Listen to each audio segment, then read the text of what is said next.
Hello dear students, कल के lecture में हमने chapter 2 linear equation in one variable के अंडर में एक्सरसाइज 2.4 के क्वेश्चन नंबर 5 तक के वर्ड प्रॉब्लम हमने डिस्कस किए थे। अब question number 6। There is a narrow rectangular plot reserve for a school in Mahuli village.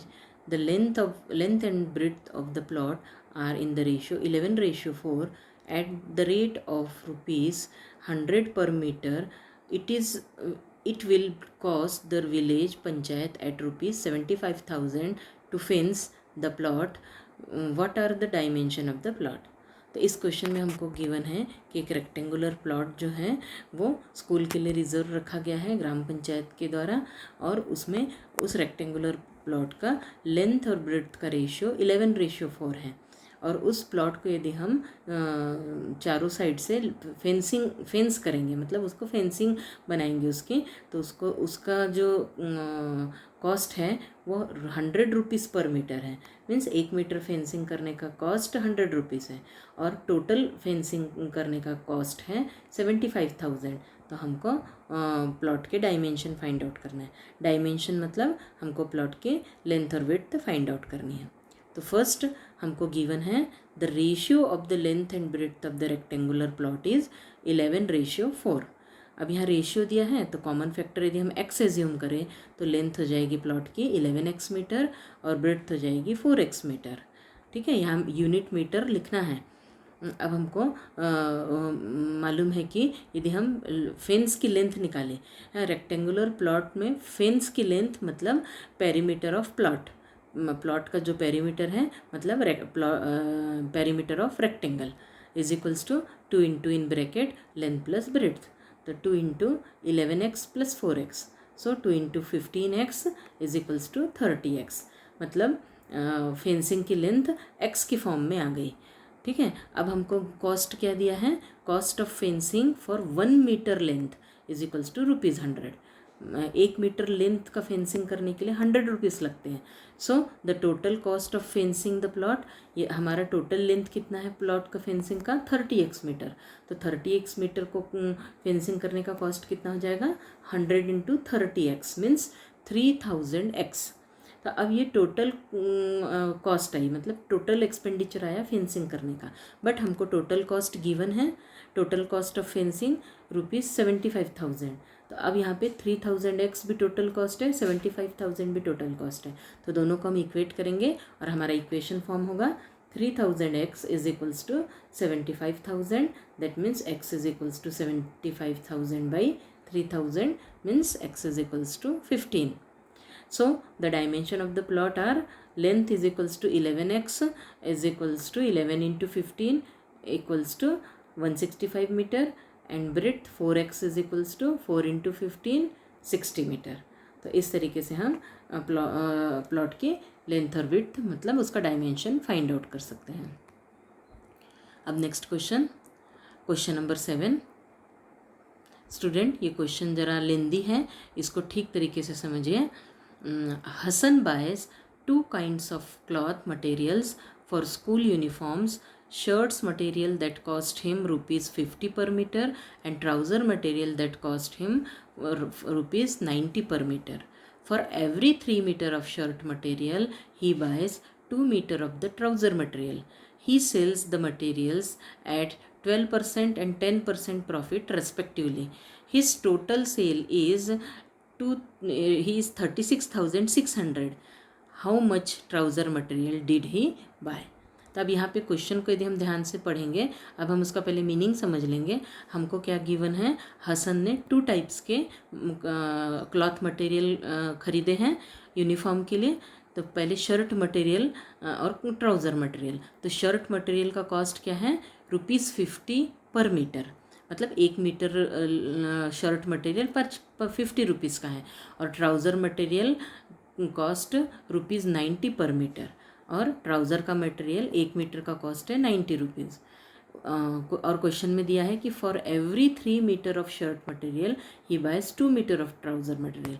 मतलब यदि वो 3 मीटर शर्ट मटेरियल खरीदता है तो उसके साथ वो 2 मीटर ट्राउज़र मटेरियल खरीदता है। इसका मतलब टोटल शर्ट मटेरियल 3 मीटर खरीदा है और ट्राउज़र मटेरियल 2 मीटर खरीदा है, ऐसा नहीं है। इसमें हमको शर्ट मटेरियल और ट्राउज़र मटेरियल का रेशियो दिया है। मतलब यदि 3 मीटर शर्ट मटेरियल खरीदा है तो ट्राउज़र मटेरियल 2 मीटर होगा, और यदि शर्ट मटेरियल 6 मीटर होगा तो ट्राउज़र मटेरियल 4 मीटर होना चाहिए। मतलब हमको रेशियो दिया है शर्ट मटेरियल और ट्राउज़र मटेरियल का 3:2। ठीक है।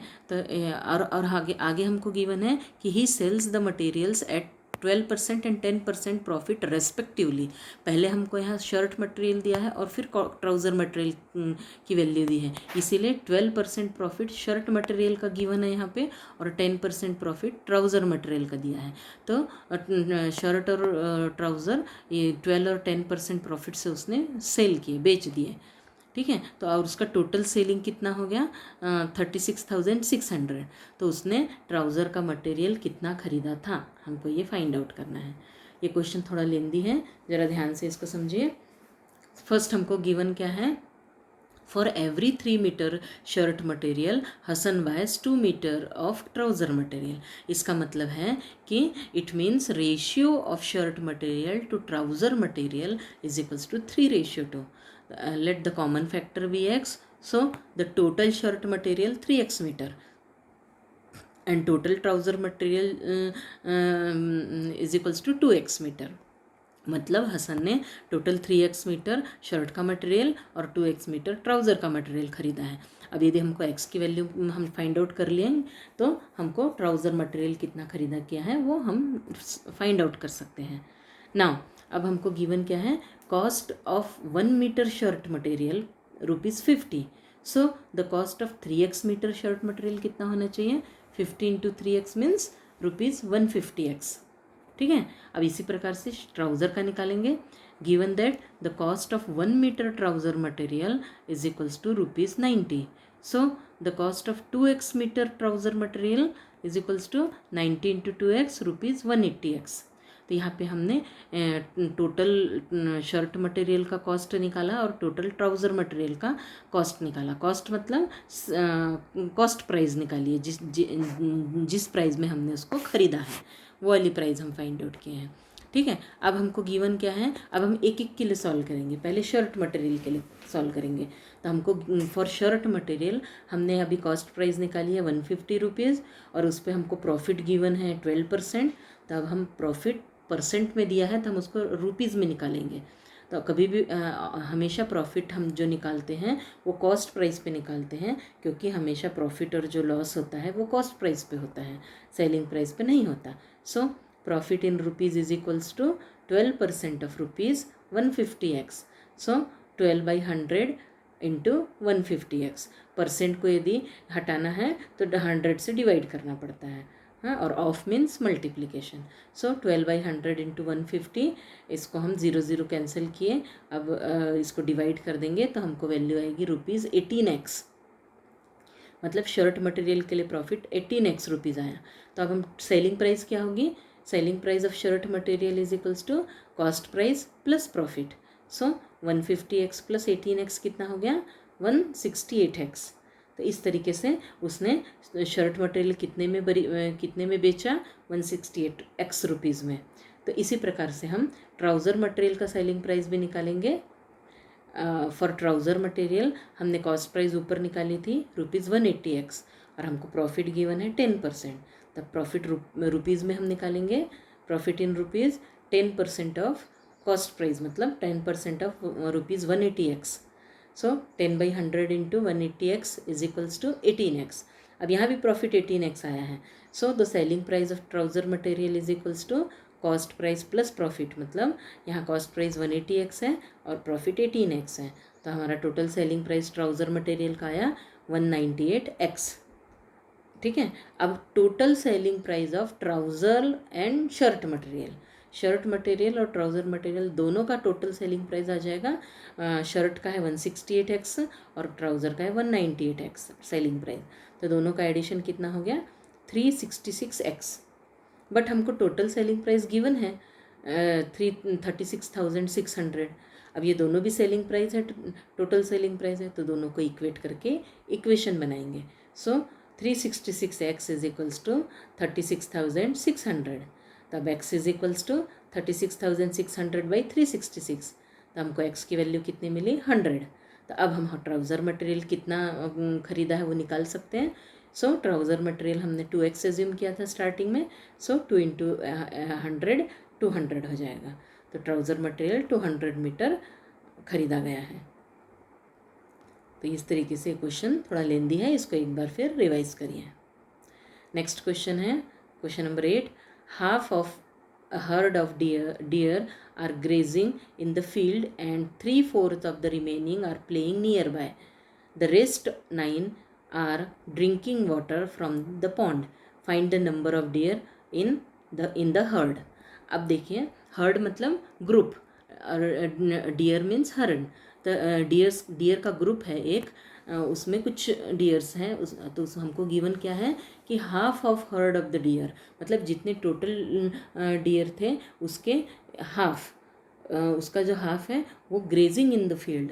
हाँ, मतलब कहीं फील्ड में घास खा रहे हैं, ग्रेज कर रहे हैं. ठीक है. और 3/4 ऑफ द रिमेनिंग, फिर आधे घास खा रहे हैं, तो जो बचे कितने आधे, तो उस आधे का 3/4 प्लेइंग नियर बाय, आसपास कहीं तो भी खेल रहे हैं. और बाकी के जो 9 बचे हैं, रेस्ट 9 मतलब जो बाकी के 9 बचे हैं वो पानी पी रहे हैं. ठीक है. वो पॉन्ड में पानी पी रहे हैं. तो टोटल ग्रुप में कितने डियर हैं.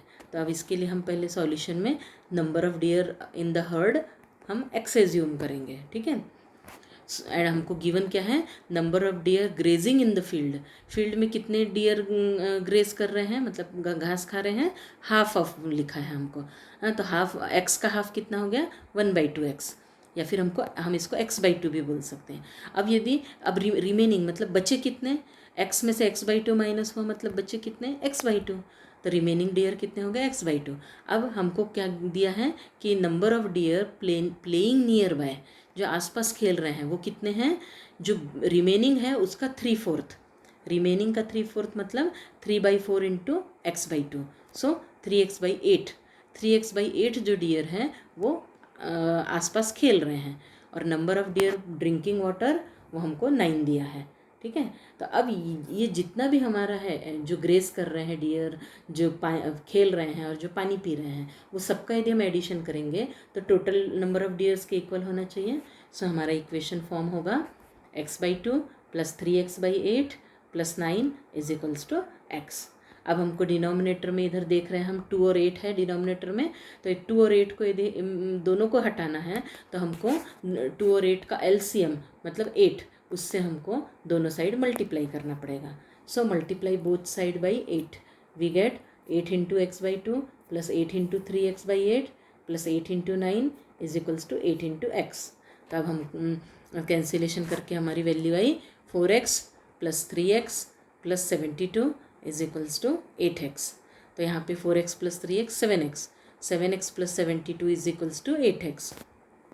सो 8x is equals to 7x plus 72. अब 7x को लेफ्ट साइड में ले आएंगे, 8x minus 7x is equals to 72.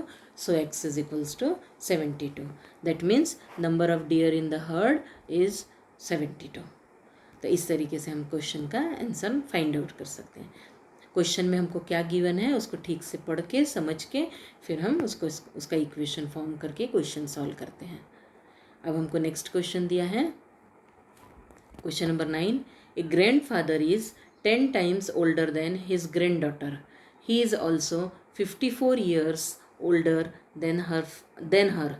Find their present ages.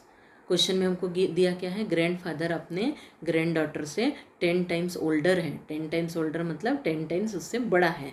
ठीक है. और हमको गिवन और एक कंडीशन दी है कि he is also 54 years older than her, मतलब वो अपनी ग्रैंड डॉटर से 54 years बड़ा है.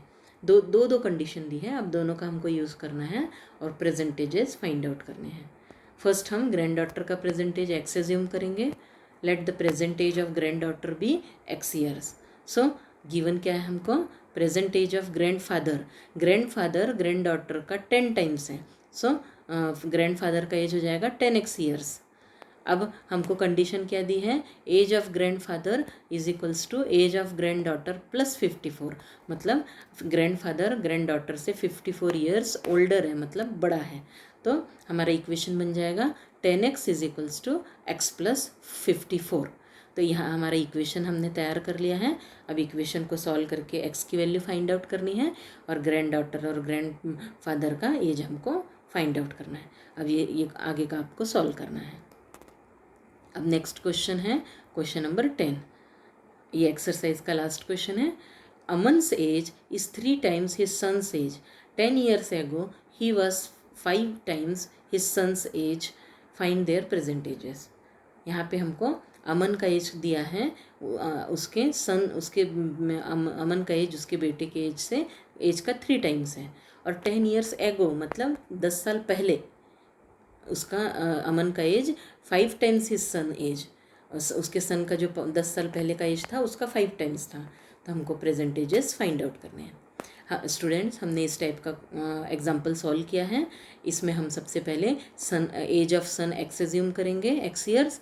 तो हमको अमन का एज कितना मिलेगा, 3 times मतलब 3x ईयर्स मिलेगा। अब हम 10 years एगो सन का एज कितना हो जाएगा, x माइनस 10 ईयर्स, और अमन का एज कितना हो जाएगा 3x माइनस 10 ईयर्स।